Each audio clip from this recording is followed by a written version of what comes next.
Welcome to Lighting for Profits. All right. Powered by Emery Allen. Here is your host, Ryan Lee. All right. So excited. Love what I get to do. Today, we're going to nerd out on landscape lighting. We are going to nerd out on the design aspect. This is Lighting for Profits, powered by Emery Allen. I'm your host, Ryan Lee. It's going to be an awesome show. We got Mr. Patrick Harders in the house. I forgot to tell Patrick this, but when I used to talk about Patrick Harders to Lindsay, and I'm like, yeah, Patrick Harders. And she thought it was Patrick Carter's. Like, no, it's Patrick Harders. But however you pronounce it, however you want to say it, we got Mr. Patrick Harders, the co-founder of Sterling and the owner of Dayloom. So Patrick's been a guest on our show several times, but today we're doing something different. We're kicking off our designer series where we're going to break down a few different projects that he did. And to be honest, like I don't know if I have any friends on my friends list that are more qualified in terms of outdoor lighting design. I think he has all the things, including the latest LC, if that's what it's even called. So I'm excited to have him on. So you're going to want to stick around. We're going to break down. And I was just kind of getting a preview right before the show of some of these projects that we're talking about. And they're just really cool projects. So we'll take a look at those. Before we have him on, just wanted to remind you, it's actually coming up soon now. Now we're about 7 weeks out from Light It Up Expo. So if you have not got your ticket, go now to lightitupexpo.com. We've got so many cool things planned, from training, relationship building, fast tracking your business, product finding. We're going to have so many different manufacturers and distributors and industry service providers. So marketing companies, lots of different things, whether you're in landscape lighting or holiday lighting or permanent lighting, or you want to bolt on one of those, this is the room you're going to want to be in. We've got some amazing speakers lined up. We're doing some of those announcements over the next few weeks. We're doing some Facebook Lives to promote our vendors and speakers and all the stuff. So it is turning out to be quite the show, quite the experience. Don't forget, lightitupexpo.com. You can use 150 off as a promo code. 150 OFF will save you $150 off your ticket. As always, thank you guys so much for your support. We're up to, I think, 89 5-star reviews on Apple. We've got 50 some on Spotify. So still trying to get to that 100. So if you guys could give me a 5-star review on Apple, that would be awesome. Really, really appreciate it. Again, we got Patrick Harders with Sterling Lighting, with Dayloom, coming to join us in just a couple minutes. Before we have him on, got a really cool story. Max and I, we went night skiing the other night, and we were really pumped because in Utah here, the snow has just been terrible. I mean, we didn't even get snow until like mid-December. And so all the ski resorts are hurting and everything like that. And we just hadn't had an opportunity to go out. And finally, last week, literally in like a week, like 4 or 5 days, there was the mountains got like 5 feet of snow. They got over 60 inches in just a few days. And so we're like, let's go. Right. And so Lindsay actually bought him this pass where you can go up and do like a 2-hour lesson and then ski the rest of the night. And so I was just going to ski by myself while he was in his lesson. And so we're going, we're pumped. He gets home from school at 3. I finish work, get in the car. We're just so excited. And we're driving up and there's like no traffic. I'm like, this is great. We're going to get there on time. We're supposed to be there by 4:30 for his class. And we get literally, we're a mile away from the resort. And all of a sudden there's just a traffic jam and just cars everywhere. And I'm like, oh my gosh. And it's not that they're just going slow. They're stopped. And we're like stopped for like minutes at a time. And then you finally move, but you only move like 20 feet. And I'm like, oh my gosh, dude, this type of stuff just frustrates me to no end, because it's not like there's a car accident. It's not like, oh, you know what, these things happen, just have patience. It's the resort's fault. They don't know how to get people into their parking lot. They don't know how to get people out. They oversell tickets. I'm just like, I'm starting to get frustrated. And Max knows his dad, right? So he's like, is this why you like going to Sundance? Because we were going to Brighton this night. And Sundance is like right by our house. Literally, we can get there in 35 minutes. It's never crowded. It's never hard to park. You can always just get right on the lifts. The skiing's not quite as good. The trees aren't as good. It's just not as good, but there's no stress. Like, yeah, I do like going there. And so it was funny. He's like, this is why you like going to Sundance. So He was right. And in my mind, I'm thinking, should we turn around? What should we do? But time goes by. Suddenly it's 4:30. We're obviously missing his class. We get there an hour late. We get there at 5:30, and I'm just frustrated because it's like it should not take us almost 2 hours to get to this resort. It's right by our house. And so I'm sitting there, and I realize as I see this line of cars, this thought came to my mind: don't sell the trip, sell the vacation. Okay. And this applies perfectly to sales and a lot of things in your business. If you think about if you're watching TV and you see a commercial for a cruise line, an all-inclusive, some type of vacation, right? They're selling the vacation. They're not selling the trip. And here's what I mean. These ads, they don't show like the TSA lines. They don't show a family missing their flight because it was delayed or a connection misses or whatever. They don't show crying kids. They don't show the long line at the hotel to check in. Okay, you guys have been there with me, right? You're like so excited on these vacations, and like the vacation doesn't even start and you're frustrated. They don't talk about the bad food. They don't talk about how you have to wait 45 minutes to go on that cool water slide that you saw in the commercial. They only show smiling people. They only show the cold drinks, the ocean views, the couples laughing, the kids having fun. They only show the great outcome. Okay. And that's not lying. It's just selling the dream. Okay. And so I want to remind you this because homeowners, when you're selling an outdoor lighting experience, homeowners do not buy transformers. They don't buy 12 gauge wire. They don't buy 10 gauge wire. They don't buy connectors. They don't buy trenching, photo cells, timers, maintenance plans, voltage drop. They don't buy any of that. Okay. What they do buy is their house that makes them feel wealthy. Their neighbors that are slowing down to look at their property. They're buying the proud feeling that they get when they're pulling into their driveway.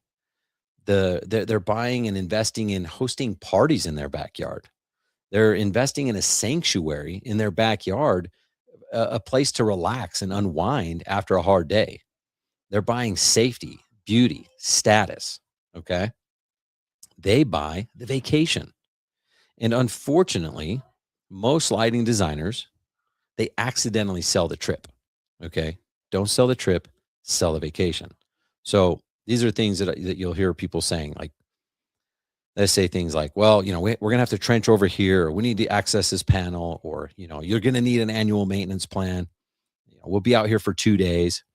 And that's like the equivalent of one of these vacation companies, like saying on the ad, hey, you'll need to be at the airport at 5 a.m. Okay. And just so you know, security lines are probably going to be 45 to 60 minutes. Your room's not going to be ready until 4 p.m. Like they don't talk about those details because it's not going to help someone make the decision to move forward. Okay. It may be true, right?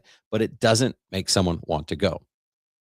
And by the way, just kind of a quick side note here, like I love maintenance plans.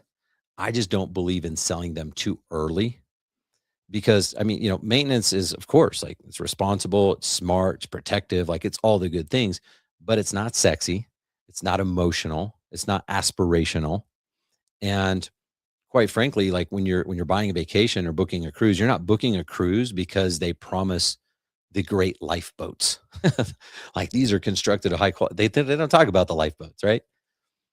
Because you book a cruise because of the blue water, the white sand, the pina coladas. Okay. It has nothing to do with some of the necessary things, right?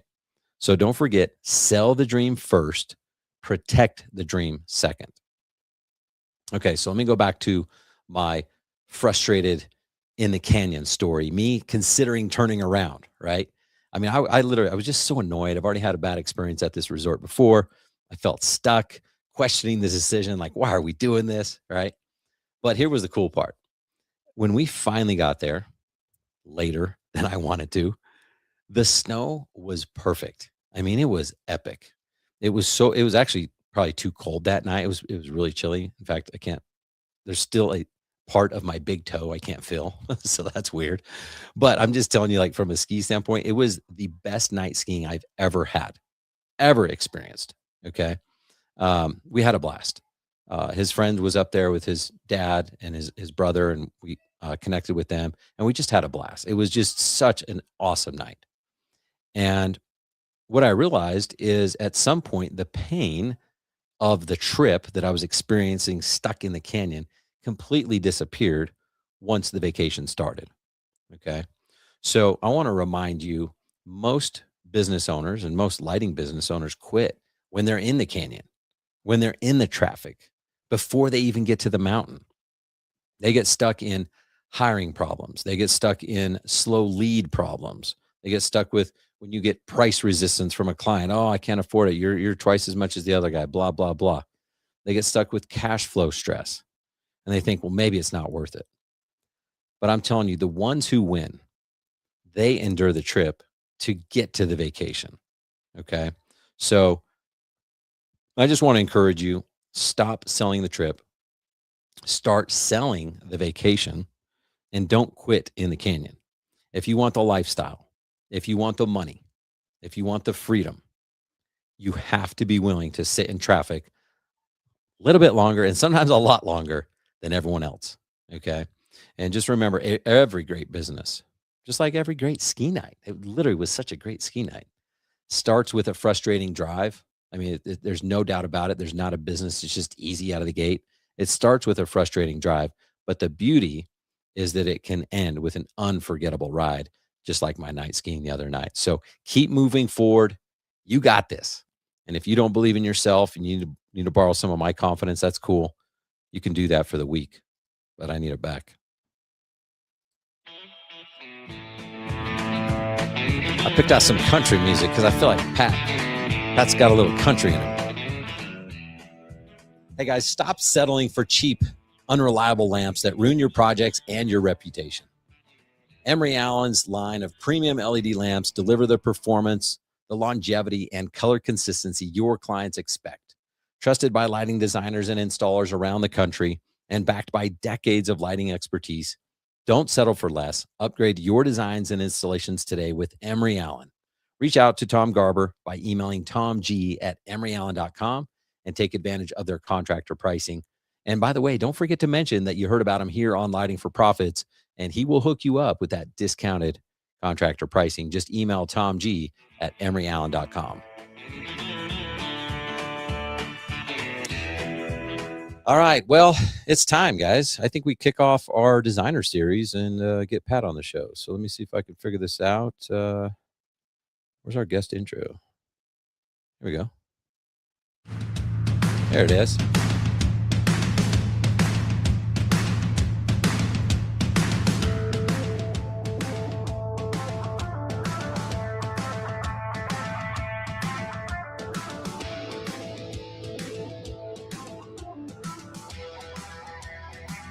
Welcome to the show, Mr. Patrick Carters. What's up, Pat? How's it going, Ryan? Love your story. And I actually had a funny one talking about maintenance plans. We devised a maintenance plan. I was so excited about it. And I had a customer in front of me, went through the lighting design. They're about to sign the contract. And I went, but wait, let me tell you the best part. And started explaining the maintenance plan, destroyed my sale. And I was like, they're like, wait, so what is it? I'm going to pay how much? And like that never had crossed their mind. And I learned, really simple old sales is like when you got the contract, get the damn contract signed and move on and don't bring up things. So yeah, I agree with you 100%. No, I appreciate that. This game's hard. Business is hard. Sales is hard. And especially when you're in a moment where you feel like, okay, I got this, and you get excited and maybe if you're only booked out, 6 hours, it's like you just want to oversell. It's like, oh yeah, and by the way, and then this and this. Like, dude, just get the check and get out of there. Yeah. And here's my fixture. And here's you become Tommy Boy jumping around and you get so excited about it. And I think the sales process can be the same way because, I was just telling you today, we started a project and I think I first met with him like June 1st. And it's like 10 visits out there, 2 Zoom calls, like redoing plans, coming up with other plans, just like, and finally today we're out there and everybody's excited. So it's at a country club and they're like, we're so excited to see these come on. So it's like, those 6 months of like, I'm just starting to get annoyed. And for me, like once you start getting into like the 5th change, actually the 2nd change or 3rd change, I'm just starting to check out at that point. We're like, all right, you want me to adjust this and move this? And we haven't even gotten the check yet. And, but the exciting thing is seeing their excitement now, and then, probably tomorrow, the next day when we get all the lights on, that's where it's fun, and then, getting the check. But, you know, the fun part for me is always the design and then getting to that final stage.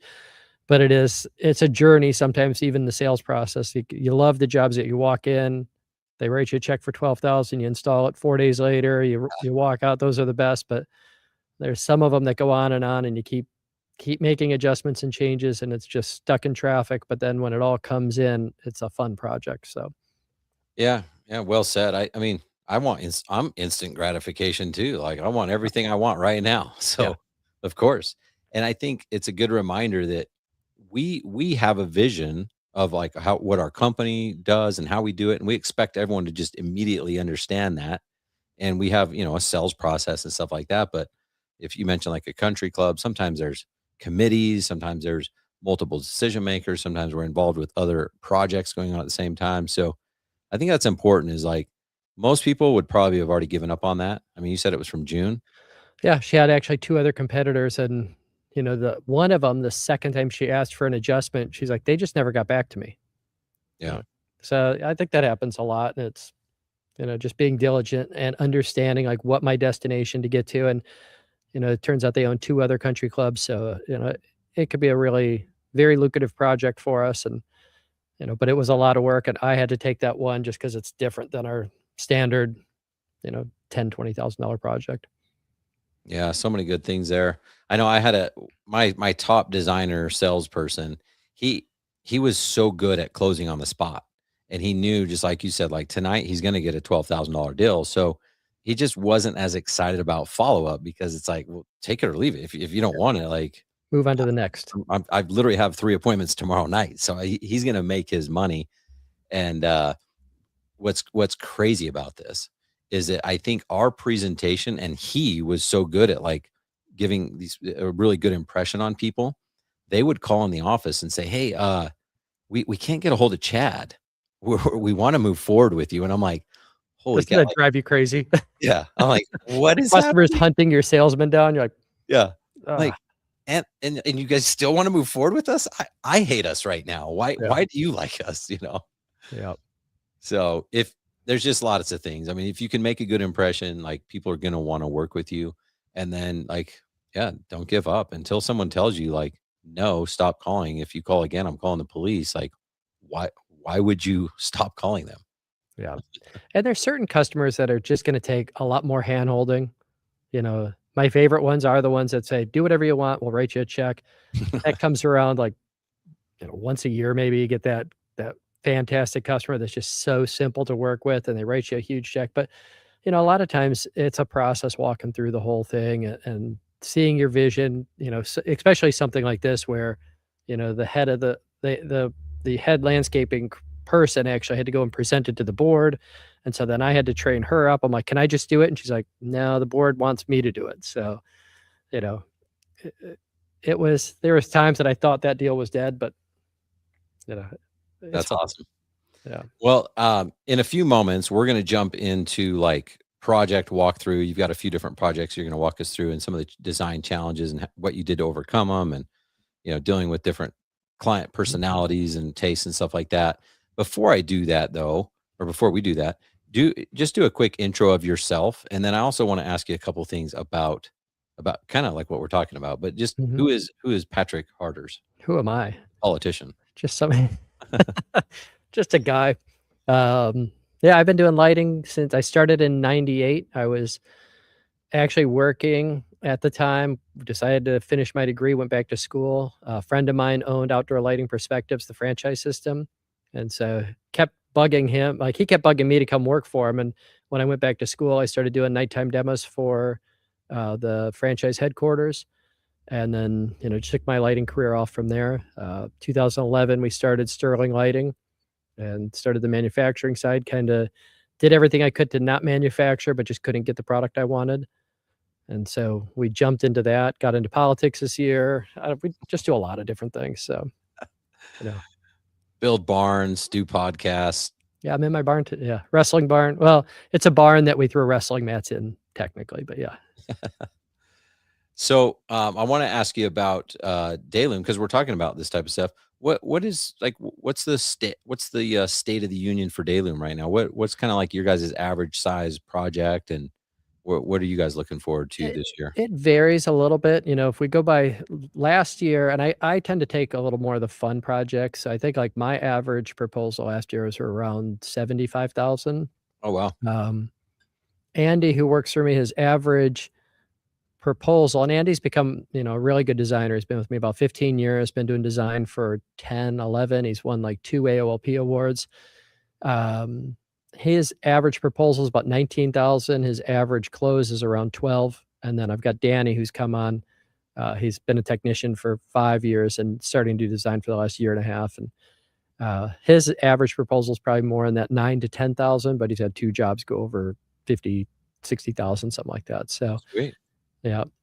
But it was an interesting year this year. I think our biggest challenge we had was leads were way down. They've kind of steadily gone down over the last 3 years.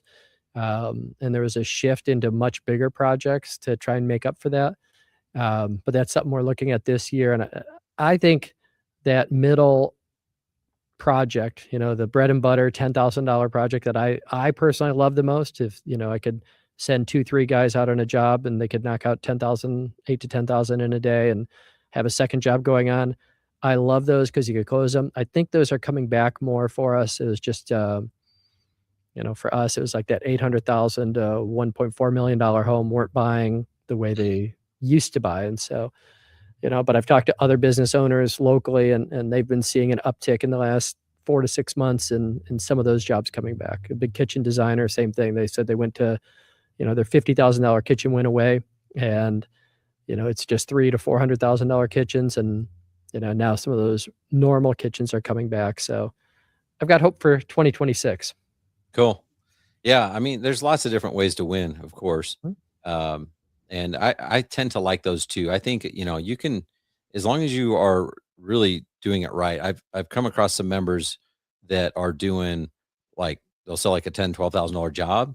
And then if it's a 3-man crew and you've got decent amount of overhead, like we do, Mhm. like you got to knock it out in a day. If that goes into 2 and especially 3, like, you might feel like, "Wow, this is cool. I keep selling $10,000 jobs, like, a multiple of weeks." Like, yeah, but there's not gonna be any money to show for. Yeah. You've really gotta get efficient, and I like if you can knock out a 10K a day, that's 50 grand a week, and you can do really well with just 1 crew. Yeah. Yeah, it's efficiency and really that was a big focus a number of years ago is efficiency on the installs. So, everybody's working, the right people in the right seats, because that could kill you. If the guys get 90% of the job done and they leave at 4:30 and then they have to drive back and by the time they get done with the next day it's 1 o'clock. So you've just shot 2 days on, really something that should be done in 1 day. So efficiency is so important. Yeah, I mean, one thing that we talk about in Landscape Lighting Secrets is, like, daily overhead, and I think everyone's surprised when they do that activity for the first time. I know I was, and it's just like, "Oh, dang, like, I didn't know it cost me" like, when I put in, like, actually the salary that I'm gonna pay myself and insurance and all this stuff, it could be as high as $3,500 for some of these companies, and so, just on a $10,000 job, 3,500 right off the top, you Mhm. just by the time you buy Yeah, materials and product you cost in rough it there and yeah. yeah, you just can't go into that 2nd day, and again, some people are doing it in 3 or even 4 days. I'm like, "Ouch." Like, Yeah. that sucks so Now if bad. you're all by yourself, you can make a ton of money doing a $10,000 job. It could Sure. take you 4 days and it doesn't matter. Yep. Yeah, I loved that for I did that for about a year by myself just doing installs, and it's profitable, but you're not gonna last long. Well, I say I wouldn't last long. Some guys do that, and I'm amazed with it, but trenching gets really old. Well, no, I appreciate you sharing that stuff. So Sterling is gonna be, representing. Sterling stepped up last year at Light It Up Expo and again this year, which we're super grateful. Not only a vendor, but also a sponsor as well, so I appreciate you guys doing that. Mhm. That's coming up here at Light It Up Expo, and I heard that you're gonna make a, guest appearance, which is cool. Yeah, I'm heading in I think it's 3 days I'm gonna be there. I'm not really sure. I just Yeah. told every whatever, my guys are going, send me in, and so I'll be there. I think I even get a round table. So, Yeah, we're doing a, expert roundtable on Friday, the last day, and, I don't know, we have so many good speakers and stuff and just so many good things planned, it's hard to say like, oh, this is going to be the best thing. But I think that's what I'm looking forward to the most is the expert roundtables because it's really informal. It's not like you have a slide deck or anything. You literally just go up and be like, dude, Patrick, tell me like your deepest, darkest secrets. How do I do this? How do I Yeah. build a multi-million-dollar business or whatever they want to know? Like, Yeah. it's just more like casual conversations and less presentation-y, Yeah. So I really always good like that access best. to people. I think that's the second best. I always find at any conference like this, and I think you're looking at potentially having the largest lighting conference out of any of them right now. If, all the numbers hold true, which is, pretty outstanding. But um, yeah, I think one of the best things that I always find is just getting to know other people and having those conversations after the conference. Like, you and I have both planned out all these conferences in the past, and then people right at the end, like, what did you get most out of it? It's like, oh, sitting at the bar, I had a conversation with this guy, and he told me X, and you're like, I didn't even play it. Like, It wasn't on the I, agenda. I could have just invited you guys out to do, come and have a drink or do whatever. But yeah, there is that camaraderie and just getting to know people and talking to other people. There's so much insight you can get from that. Yeah, our biggest challenge is keeping people from doing fake phone calls because they don't want to get vulnerable. It's like, oh, I'm just going to run up to the room. I'm going to do this. Like we need them there because we are manufacturing a little bit of this and kind of stimulating some of these conversations. But Mhm. then after that, it's like no, just build these relationships, get to know each other, and this should extend way beyond Light It Up Expo. Yeah. Uh, this is just like the introduction for people. So. Yeah, I did that. When we started off, we didn't have programs like this, so a lot of times I just go and connect with somebody and go and visit them and see what they were doing in their business. So, you're kind of bringing all that into a community. Um, so that's a great thing. But that is there's so much we can learn, and a lot of times you're not going to always learn it just on a presentation. Yeah. Yeah, yeah. Like today, Well, you're not going to learn. today we don't have Jack, so if you're gonna stop listening, now's the time. Yeah. No, well, that's the thing. So I've learned this that everyone learns differently, and so like at a Light It Up Expo, we're gonna have someone say, "Oh, I really liked that speaker. I really liked that thing, but I didn't like that." That's normal. We're not Mhm. trying for 100% perfection here. Some people like to be spoken to. Some people like smaller breakouts. Some people like the vendor hall. So we've got a little bit of everything so that no matter who you are, if you're an introvert, an extrovert, like you're going to find your people. You're going to find your ability to learn. And it could, like you just said, it could be a conversation at the bar, one hallway conversation could literally change the trajectory of your business. So I'm so pumped up. I'm like nervous because I still have to do like my presentations and I got to finalize things and oh, we've got It'll all work out. tons of money on the line. Like we've Yeah. paid all this money, but I really am so excited. I'm just like, why can't it just start now? Let's just go Yeah. now. I say that Right. to my son who's in college now. I'm always like, "Hey, finals are gonna come. Don't stress out about them. Like, that day's coming no matter what you do. So just sit back, enjoy it, enjoy the ride.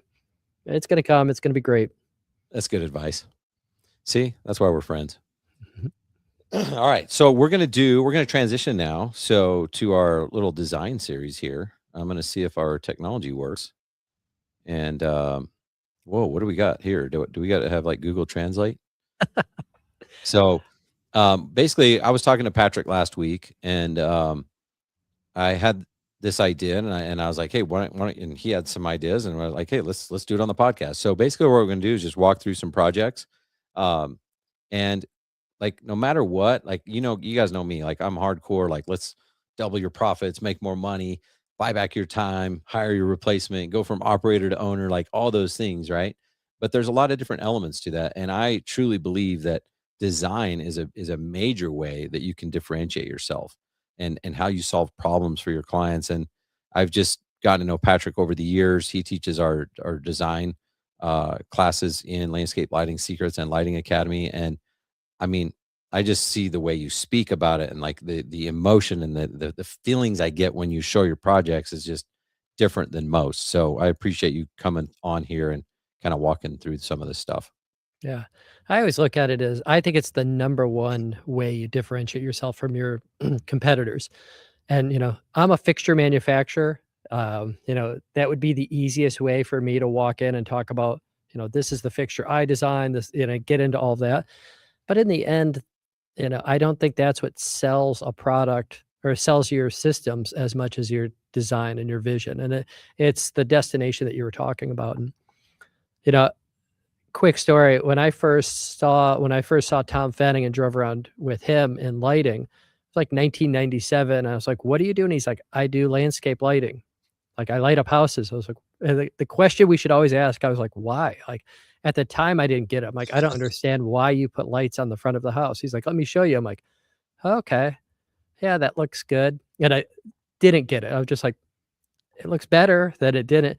And it was once I started working and then seeing, like, the a dark I did a lot of nighttime demos or mock-ups, so I would set the whole thing up, and I'd see it go from darkness, turn it on, and just feel what the customer felt, where it just got silent and quiet, and they were so impressed, and, that's where I got really excited about lighting design. But then, when I started, it really I was excited about selling lighting design. So one of my first jobs I ever went on, I sold 83 fixtures on a third of an acre lot, and Tom's like, "What did you do here?"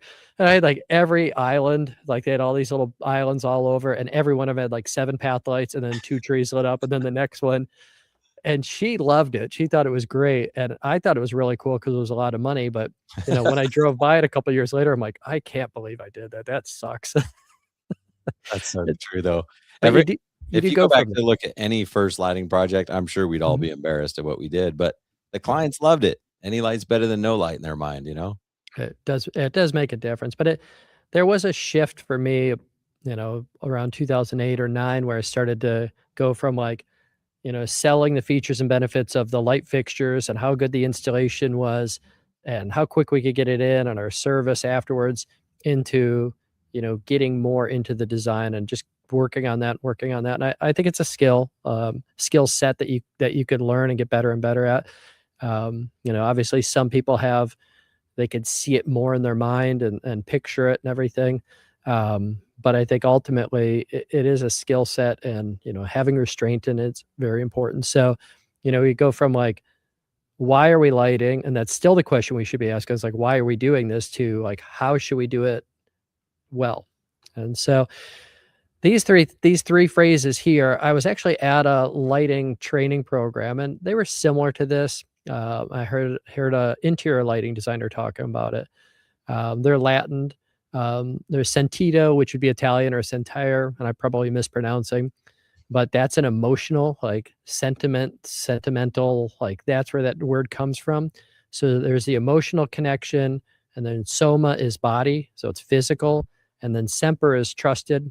So a lot of times we focus on one thing and not the other. And I hear a lot of lighting designers where they focus on the first two, the emotional and physical connection, but the third part of the trusted and lasting, and so you're building it out right. I think all three things have to come together. So if you have the greatest lighting design in the world, but you don't install it right and you don't maintain it right, it's going to look like crap and it's going to fall apart and you haven't done any service. And if you build the best install system, but you don't take into account how somebody physically is like there's glare, there's things like that that makes it uncomfortable, or the emotional connection you have with lighting. And I was actually very proud of this picture. It was one of my lighting designers, Danny, who's an installer. I think he's 26 years old now. And so he's been working with me for about 5 years. And when he created this scene and we went out and got a photograph of it, and I love always breaking down your full lighting design into scenes. And this Mhm. was a major focus point here, but really understated on the lighting. That little shed doesn't look like much during the day, didn't do a lot on the sides. And it would have been easy to put 3 lights on each side and do more than that, but just kept it really simple. And, it looks like a piece of art. It looks like a painting when they look out and they sit out on their deck. It's just a beautiful scene that he created there. Hey, real quick, for those of you that are listening to the podcast and you wanna see what we're talking about, you can go find this episode on YouTube, Landscape Lighting Secrets, because we are looking at some photos on this. If not, then just feel the emotion that Yeah. Patrick's talking about. I do have a Like, question on this. Is mhm. that just reflective lighting on there, or is No, there he's got a real soft downlight. it does? I think there's 2 downlights on that project, one in the back to get some of the fence line and the tree back there, and one on the front softly washing the shed. So, and Cool. I think it's 4 uplights on the 4 or 5 well lights on that tree. So, but just a beautiful little scene. And, I think it's always nice on any project, or always, really important, is to find scenes that you can create, and things that really make the project special, that you're drawing people to. So around it, we left some darkness around it, so it really stood out a little bit more. Where a lot of times we connect lighting together, sometimes we could use some darkness in there, and that just makes it accent much more, makes it more impactful. Yeah, great point. It really does draw it out to the eye for sure. Yeah.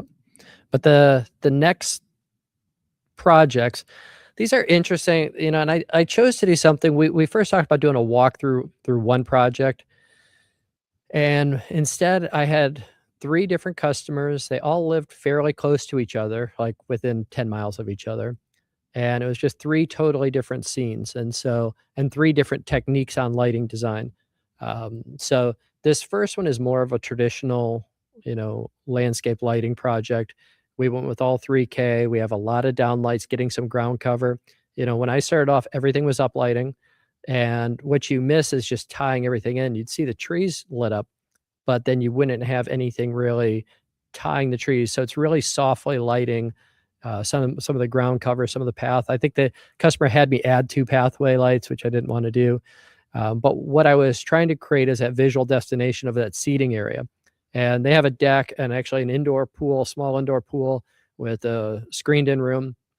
And I said, this little seating area down in the middle of the woods is our visual destination. And they're like, we never go down there, and we're never going to go. They're like 70. They're like, we're not going to go walking down there at night. I'm like, it doesn't matter.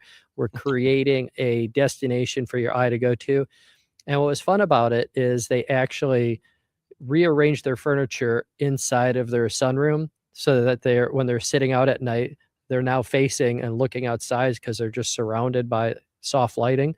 But keys on it are always down lighting, go softer than you think you want to go.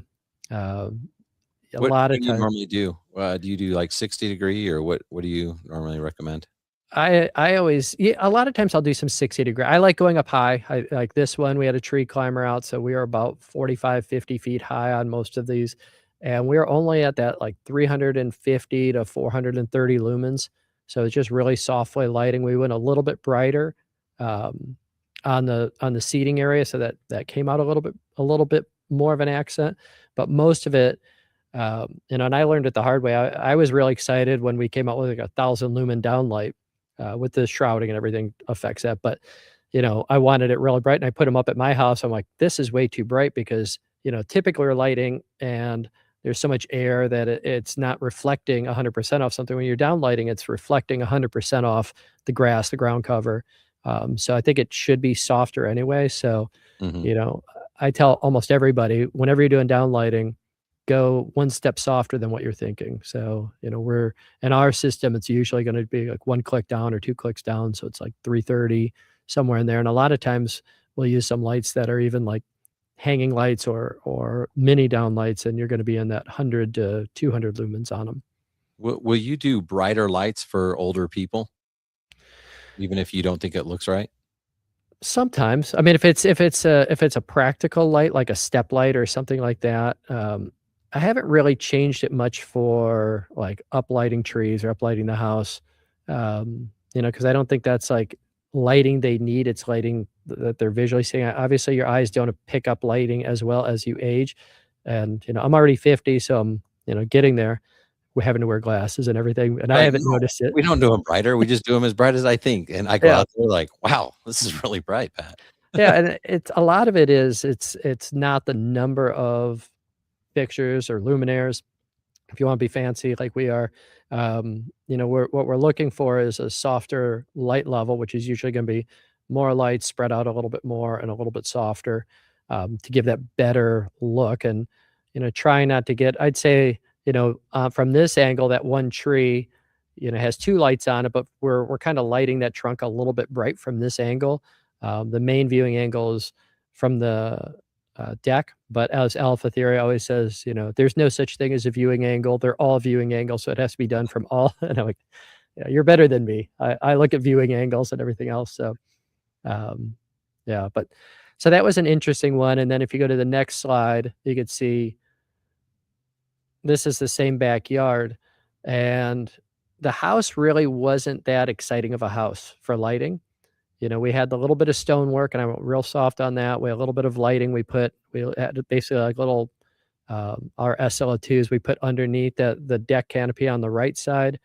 They had some lighting that we softened up underneath the decking on the left side, and we didn't put any path lights in. We went down lighting on it, and we used the back of the house to really define the roof line. And so back casting that, put the lights high up in the trees, or about 50 feet, 55 feet up in the front, shining through the branches. So it wasn't just light shining down onto the front walkway, but instead it was giving some shadows and some texture.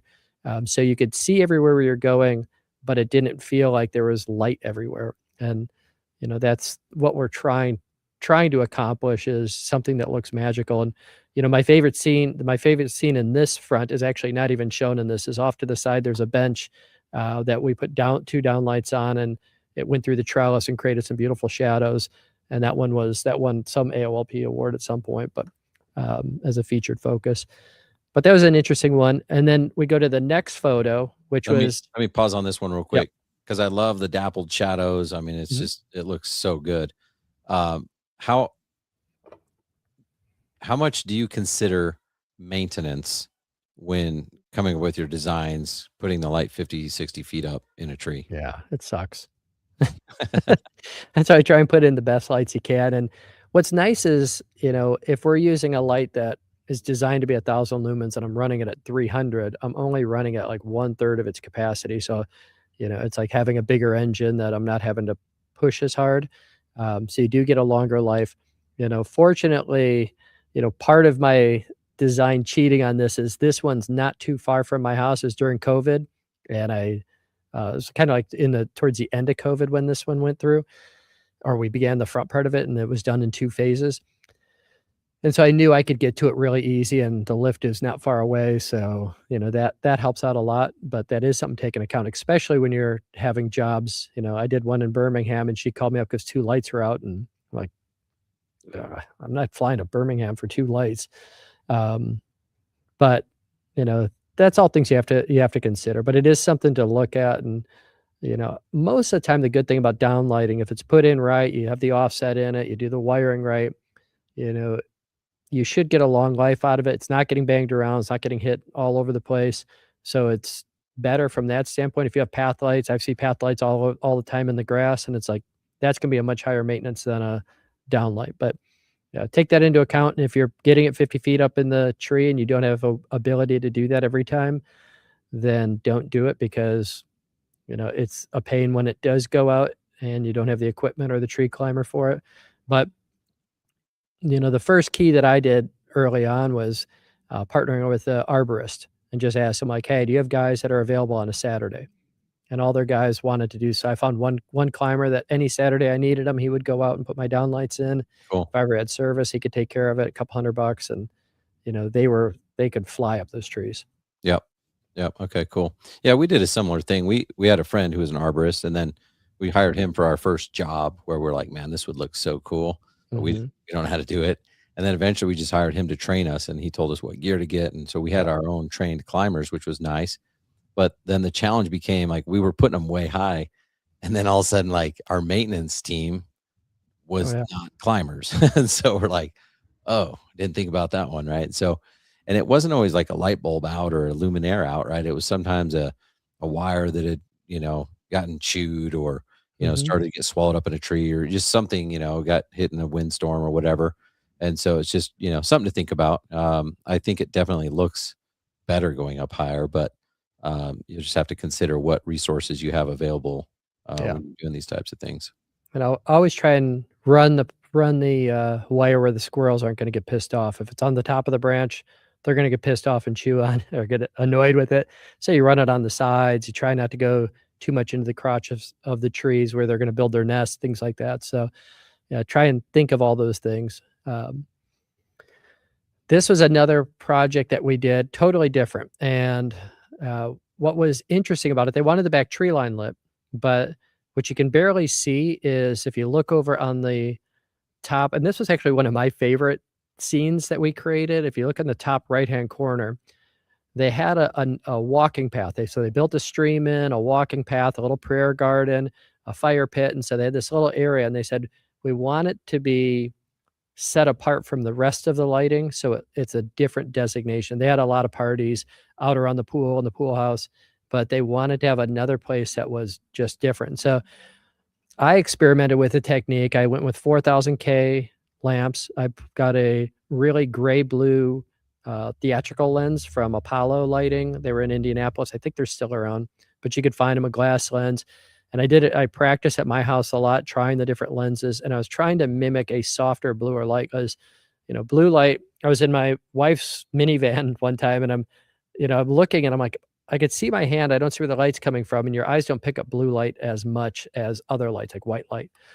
So I tried doing that. If you see the next scene, like when you do a closer view of it, so it was a weird look a little bit. I thought this was gonna win every award possible because I'm like, "This is different." Like, we had a party, and everyone's walking around, and they're just, like, looking, and they're like, "I could see everything, but I can't see where the light's coming from, and it doesn't really feel like it doesn't bother your eyes at all." So it's just a different technique. Obviously, moonlighting, was something you saw really big in, like, Dallas, Atlanta, Northern Virginia here with the mercury vapor, which is sometimes green and sometimes blue.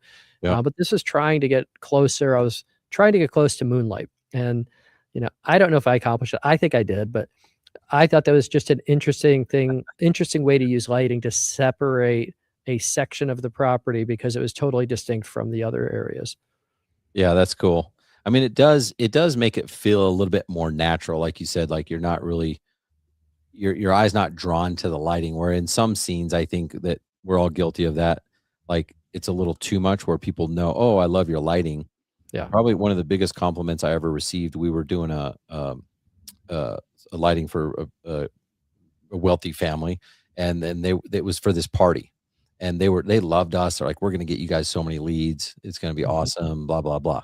We do the thing. I'm like, hey, how'd the party go? Oh, it was amazing. And I'm like, so what everyone have to say about the lighting? And they go, oh man, you know what?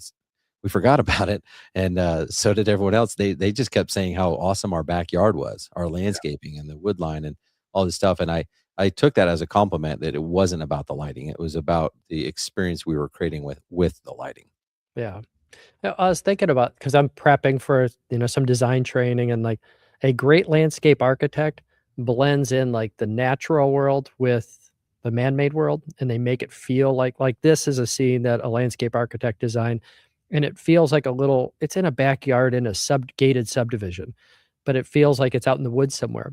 Hmm. And they do a really good job of blending it in, and you don't really even notice because it just feels natural. And lighting's the same way. Like, when we do it really well, we're blending in the architecture, the the nature that's out there, the trees and everything else, and it just blends in, and it just doesn't, it's not overpowering, it's not trying to overdo, um, and just make a scene look really bright. And so, that's the restraint that I didn't have at the beginning, and I think actually helps you out more as a lighting designer. I was scared to go down the road a little bit because I thought, like, well, I'm good at selling fixtures. Like, I'm good at putting in 83 lights, 7 lights in each bed, but this looks better, and overall the people enjoy it more, and when they enjoy it more, they tell their friends about it, and it grows your reputation. And when you get to the point that you don't have competition because, nobody else can design like you can design, that's where your business is really special. And then you can work on everything else. You still have to work on doing the installs right, the efficiencies of the guys, answering phones, all that stuff. But that's, part of the That's growth cool. in the business. It's a great shot. I'm sorry you didn't win any design award. Nothing, not even a honorable mention. Man, you suck. I do. Yeah, it's a great shot, actually. And so these That's so next cool. two, this is, I think, a step brighter than I typically do. And you may have heard this story, but we were working with both of these projects were in Haymarket, Virginia. This was at Willing Warriors. So it's a soldiers retreat, and they were dealing a lot with PTSD. And so I said, we donated a system to them. I said, we'll light this whole area up. They really wanted to bring families to have them go and sit by the fire pit, but since it was so dark around it that nobody was going out. And then we had to look at breaking the pane of glass, because when they're sitting inside the house and they would look outside, it would feel uncomfortable because they're surrounded by darkness. It's out in the country a little bit. So I did go a step brighter than I usually do. This one didn't win an AOLP award, but it won a lit award. So one of the Oh, big very ones cool. in that. So, Yeah. but it's just a little different technique. It's still using a lot of down lighting. You can see like right by the first center tree, that light's only about 35 feet up. I think I climbed that one, so I'm a chicken. The one on the back is much higher, probably like 45, 50 feet up. And then a little bit of lighting. And then there are two main viewing angles. There's two houses they house the soldiers in. And so the next photo shows the other wood line that didn't have the fireplace. This one So, here. yeah, similar looking because it all crescendoed up, right in the center, which was nice. But it was the same idea, a lot of well lights and, up lights and then some down lighting to light up the ferns around there that just tied everything together. But definitely gave a sense of comfort for the people there and comfort for when they're inside the house, which is a whole nother perspective. Is once you start getting on the inside of the house and want to get that scene, you either have to shut all your lights off or make it a little bit brighter. So all things to consider in the lighting design. So Yeah, I think it looks awesome. I think something that I'll mention is like when you are putting together your portfolios and showing off different things, I think you want a variety of scenes and different light levels because I've shown people pictures of stuff that I just thought was absolutely awesome, like some of our best work. And they're like, oh, that's too dark. That's spooky. And yeah, I'm like, oh, wait, what? But if they saw something like this, it's a little bit brighter, like they're like, oh, that's what we want. yeah, And so everyone sees things differently. Everyone's coming with different backgrounds and whatnot. And I try to not judge pictures too much. I mean, there are some pictures that just look terrible, right? yeah, But like this is hard. Like if I was there in person, then it's like, oh, I do know I see what you're saying, or I don't think it's too bright or whatever it is, right? But um, I've seen pictures where I thought they looked really good, and then I walked through it like physically, and I'm like, oh wow, it actually looks better in the photo. And then yeah. I've seen others where I'm like, the pictures just didn't do it justice. I get there, I'm like, holy cow, I wish people could feel this. I wish they could, like, the photography just didn't match the project. You know what I mean? So yeah, it's hard to judge some of these things on a computer screen. Yep. But it gives some good idea. And I do think that the lighting book that's coming out, there was one previous a couple years ago that came out. I think one thing that's really nice about that is it's showing different lighting designers. Hmm. And, I think everybody's heard me talk about this, but you compare Greg Matthews and Jim Ply, two of the best lighting designers out there, totally different techniques and their projects look a lot different. Yeah. And I'll show customers like, here's a great lighting designer, here's another great lighting designer. So I'm not afraid to showcase other people's work to get some, feedback for like where do they fit in here and how do they like it. Um, this is a real simple, and I'll go through these next ones kind of quick, but this was at a historic home from like the 1740s. We got out here and somebody had lined path lights all down each of these walkways. And, the first thing that if me starting off, I would have done the same thing. I would have path lights going all down the walkways and focus on the crepe myrtles. That's what's stealing the show. But then what we did is we really had a much greater focus on all the boxwoods. That's a very nice comment, James. Thank you. We focus on the boxwoods. And that was really what I felt was the star that is real subtle, but having downlights that are downlighting all the boxwoods, getting the pathways lit. This allowed, they do a lot of tours here at night in Alexandria, Virginia, and it allowed people to come out at night and do the tours at night. But the downlighting is really what makes this scene look so much better than anything else. And that was one thing Jan Moyer instilled in everybody is, you start your lighting designs with down lighting and build from there, where I know guaranteed starting off, I wouldn't have had that. And you would have had a lot of darkness, maybe some stupid path lights. And then, the crepe myrtles would have been brighter than they should be. One thing I see when people start to do down lighting, and I'm sure I was guilty of this. I need to go find some old photos, but they'll see stuff like this. Like, oh yeah, I'm going to do that. But then when they do it, because you need that light to go through the branches and whatnot, it creates that hot spot in the branch. What are some things you do to help minimize that? I think height is your best friend. And that's, light always comes out of fixtures angry. And so the height is a huge difference. And, what I personally did is I designed 3 different lights so I could have different light levels at different heights. But you don't want to have a light that's 25 feet high that's right in your eye level, and then you're also lighting the branches really, really bright. So I'm really careful with that, and I'm trying to get it through more of the smaller branches. So I don't want to try and make it go through like a real large branch is just going to put a big shadow on the ground. I'm trying to get through some of the smaller branches and leaves to create more texture. And this one didn't have as much texture put in. A couple spots here and there. There's another scene near a gazebo that had a little bit more shadowing on it. But it was really getting that soft lighting onto the boxwoods. Yeah. I'll show you these. These are just some challenges that we had. And what's nice is these are some of my designers that are young. Like Andy's been with me 15 years and he's really, becoming accomplished, and Danny's is coming along, and Andy had this one. So this is your typical house. And these are the things I hated when I started off. It had this big front walkway, and you can't really see what the light's doing underneath it, but a big front brick walkway, and then it opened up into a big brick patio. And so there's nowhere to really put light. So in the next picture you see, and what we had to do, and James is a big advocate of this, we did have to lower the lights on the side of the house. We had to dim down the lights on the door. And then if you look up on the top, up in the gutter, and I'm pointing to it, but you can't see it, I think we have altogether 6 mini downlights coming off the soffit to light up that whole area, and just went really soft. I think it was like 130 lumens is all we put down, wide beam spread, shroud, glare guards, everything we could put on it to get light into this area and then accent the walls a little bit brighter. So I say that only because I get calls all the time where someone has these big structures like this that are built, and they say, I want to get lighting, or how would you design this? How do you put lights on the steps? And they're putting strip lights in or doing weird things like that. And I didn't want it to distract from the house and the landscaping, because it's a really symmetrical house and kind of an old colonial style home. So, the downlighting really did a great job of giving you the soft light so people could pull into the big horseshoe driveway. So they could pull into the driveway, come in and out, and you could have everything safely lighted from that standpoint. Yeah, I like that. So the minis are just in that second story eave, shining down onto that whole like landing way. But there's a million glare protection. Like we did a number of steps to reduce glare on that, because that's what, anytime you're going up, you're always fighting glare. Yeah. But I do like it. I think especially someone newer in the industry, they see steps like, oh, well, yeah, I'll just do strip lights or step lights or whatever. And they're not considering like the whole cohesive scene. They're not trying to like bring it all together, and don't realize, again, they just don't know, but they don't realize it's just distracting at that point. It's just pulling all the attention to that one piece instead of being part of the whole scene. Yeah.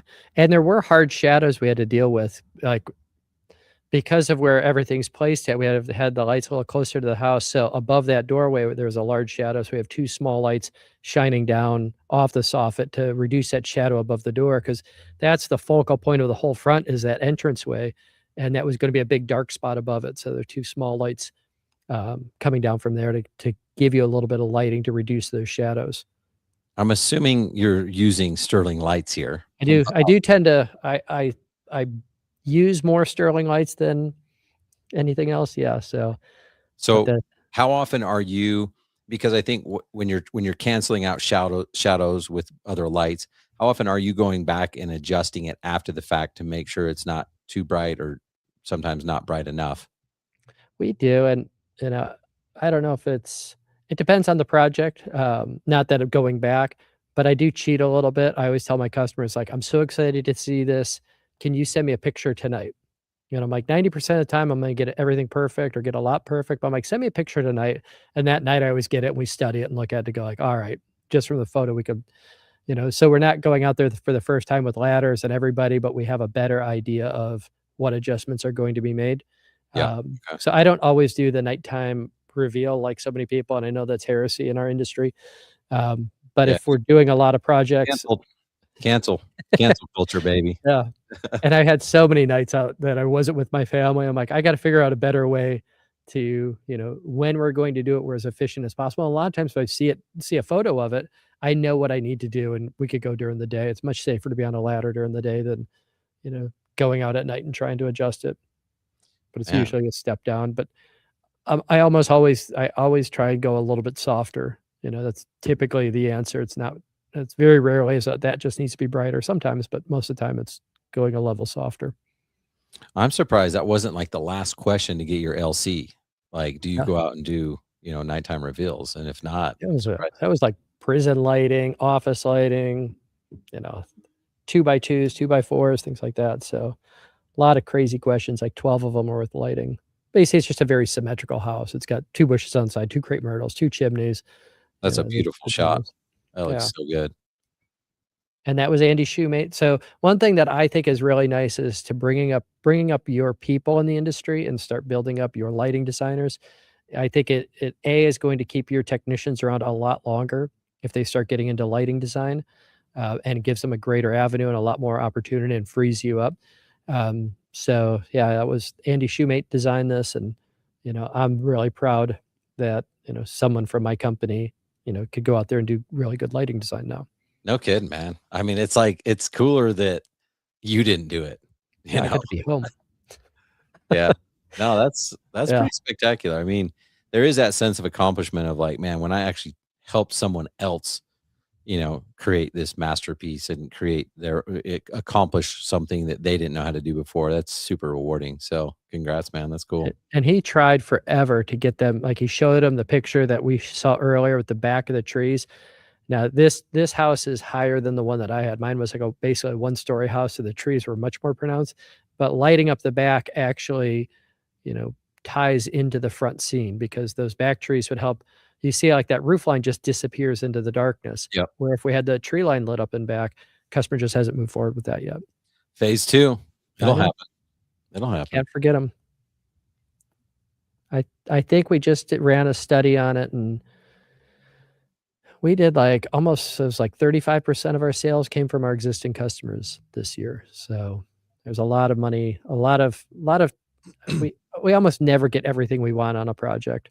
I think that's important. I think it's important to bring up because, I always talk marketing and sales and profitability and all this stuff. It's like, you're going to invest in some type of marketing channel.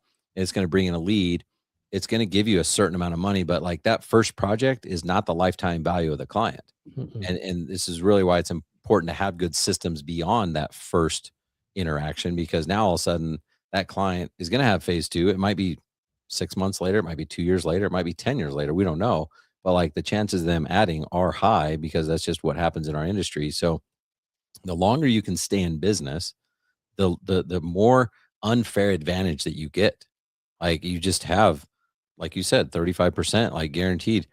Most a new company, they're not going to have, 7 figures worth of like guaranteed revenue next year just off of repeat and referral, Yeah. And there's huge opportunities. We're actually starting some marketing plans to our current customer base, because I'm like, we did that much business without, just sending like a crappy email newsletter last year once a month. And so I'm like, all right, we're going to get back to marketing towards our customer base. And the best thing about it is they're not shocked by the price, because they were already shocked. They still will be, but not at first shocking, like, can't believe you'd charge this and offensively priced.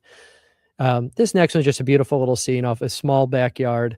And I could tell you right now how I would have lit that in 2005. It would have been like 2 path lights on either side. My focus would have been underneath that bridge. I would have put some small lights and, done something that way. And, I would have overcomplicated it, and you would have seen a lot more fixtures. And in this scene, you don't really see where any lights are coming from at all. And it's just, I think this was the 85 light job you were talking about. Yeah. Well, if you go back to that one, and she actually called me to ask me if I could put colored lenses in all of the path lights. I'm like, I've already made it ugly enough, but yeah.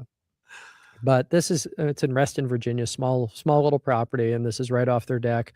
That bench was like his prized possession, so we wanted to make that the focal point. And there's that strange little tree growing sideways. That had an uplight on it and a downlight, and then downlight obviously on the decking. So it's a pretty simple lighting design. There's nothing crazy about it, but it is a beautiful scene. And so, yeah, I think it's soft. It's just trying to create something special without drawing attention to the lighting, but drawing attention to the subject we're actually lighting. Do you happen to know how many luminaires are here? I don't think it's that many. I think that was under 25. It won some award, like it might have been the under 25 or small lighting project. So it wasn't in this scene. Yeah, I think the whole backyard, I think, was 25. In this scene, it's not many. I'd have to go back and look, but 1, 2, 3, 4, Looks like maybe there's 10, 8 to 10, something like that. a couple up lights and a I few think down there's lights. one path light that I'd somebody love put to by the throw it. deck that wasn't needed, but You just had to. You're like, nah, it's just like old habits die one of the hard, like, good old days. I'm just staking one in. yeah. I get Yep. it. It's a temptation. We all fall. It's okay. Mhm. And that's back to Danny's scene, and that was one of my favorite projects this year that we did, and, you know, there were some things, like, going back and, one of the hard things is when you have lighting designers under you is they're gonna do things that you love and that you really celebrate, and, the customer wanted his front wall lit, and so they put little wall lights all along this big, circular wall, and to me, I was like, it doesn't add any excitement because it's, the front entrance wall, and there's really not a great way to light it up, and that stands out more than anything else, but in this back scene, he crushed it and did a great job. Yeah. I mean, it really is awesome looking. Well, Yeah. dude, that was fun, man. I appreciate you walking through these projects. A Let's couple see. different techniques and different ideas to, trying something different out. The 4100K one, that was a very scary one because we finished it and the party began, and I'm like, you know, really second time seeing it was in front of a group of people, and I'm like, I hope people like it. Um, so you have to try new things out and push the envelope a little bit and challenge yourself. At least I do. Otherwise, it gets boring. Yeah. I mean, I learned quite a bit today. I appreciate you walking through everything, and yeah, that was cool. I think we're gonna do some of these more design breakout sessions on the podcast. I tend to get, I love Business. pricing and sales and marketing and all the stuff. Yeah. But I do love design. I do love lighting, the emotions that it invokes, and just we're able to change these areas and these atmospheres. It's such a cool thing to do. So yeah, I appreciate you doing that. Yeah. That was Always a little great. nerve-wracking putting your own work out there and someone's gonna go, "That sucks." I did say that about the thing because you didn't get an award. I mean, I actually Yeah. thought it was cool, but apparently the judges voted and it They sucks. Yes. People No, have spoken. you are right. I mean, they say lighting is subjective, but I think you can tell. You can tell when someone like when it's good. And like I Yeah. said, maybe it's a bad photograph, but it's like, oh, they know what they're doing. And you can tell when someone's just bad because Yeah. it doesn't matter Well, if they had a good photographer. It's just bad. I've been doing this for, I don't know how many, 25 years or more, and I don't go on to, like, landscape lighting reps and be like, "Just finish this project. Give me your feedback." I'm like, "Heck no." I don't wanna hear what everybody says, like, I'm happy, I'm good, I don't need to hear it from everybody else. I'm inspired by the courage that some people have, like, my 3rd job, and I'm gonna post it online, and everybody just critique me. I'm like, "Good for you," but I never did that. I just kept working and studying it myself and showing it to a couple friends, and that's about it. Yeah, it's hard because I mean, I appreciate someone wanting to be vulnerable. That's how you grow. That's how you change. And you're gonna get beat up, and it's like it's gonna help you become stronger. At the same time, what scares me about these groups is like there's a lot of bad advice, and Yeah. like it's like, well, hold on, like that person just shared advice like they're an expert, and that's actually terrible advice. Like I'm not even qualified to comment on this. Like, how is that person jumping in and telling them what to do here? So now then all of a sudden someone thinks it's good advice and now they go down that road and they keep doing that over and over and over thinking, hey, this is what I guess is good because it was my third job and two people told me I should do more of it. Yeah, That's just bad. yeah. Advice on the internet, take it for what it's worth. Yeah, Some of it's good, exactly. but yeah. Well, that was awesome, man. I actually really enjoyed it. Yeah. It was Thank you for the idea. It's kind of a fun little different thing to do on lighting, but it's what we're doing every day. We're doing lighting design all the time. all right, guys. Well, if you want to come annoy Patrick Harders, come hang out with him in Orlando at Light It Up Expo. He's going to be doing the expert roundtable. We haven't figured out exactly the format on that, other than just like, informal. There's not like presentations or anything like that. But if you want to get vulnerable and say, "Hey, Pat, what do you think of this picture? What do you think of this project?" and he can tell you how terrible it looks, he'll be willing to do that. I'm actually always nice. I'm like, "Looks good." It's like someone could be like, "How does my baby look?" I'm like, "Cute, I guess." I don't know. Usually what I do is I'm like, do you want me to give you like the friend response or like the coach response? Yeah. Because I've got two answers. Yeah. Well, that was cool. I appreciate you doing that. Guys, if you have not checked out Sterling Lighting, Dayloom Lighting, how if someone wants to get a hold of you, how do they do that? Either one, sterlinglighting.com, Dayloom Lighting, or dayloom.com is my design website. And I'm still that's always a work in process. I'm always just like, tweaking it, changing it. My poor web girl, I just said, like, how about I just give you a monthly fund? Because it's the artistic side. So I'm always like messing with it and trying to make it better. But yeah, either one, go to sterling.com or sterlinglighting.com and we'll take care of it. I think if you're in Canada, it's Sterling Illuminaires. Do you have Canadians yet? Dude, we got Canadians. We got our first England. Okay. We're worldwide. You're international. I messaged someone from Australia the other day. I mean, it's getting out of hand. It's insane. Wow. I didn't know you were this big. I didn't know either. All right. That was good. Thanks, Pat. Appreciate you, man. Guys, go learn lighting design. Go hang out with Patrick Harders. Go check out Dayloom. Go check out Sterling Lighting. Awesome episode. Thanks a lot, Pat. Thanks. See you guys.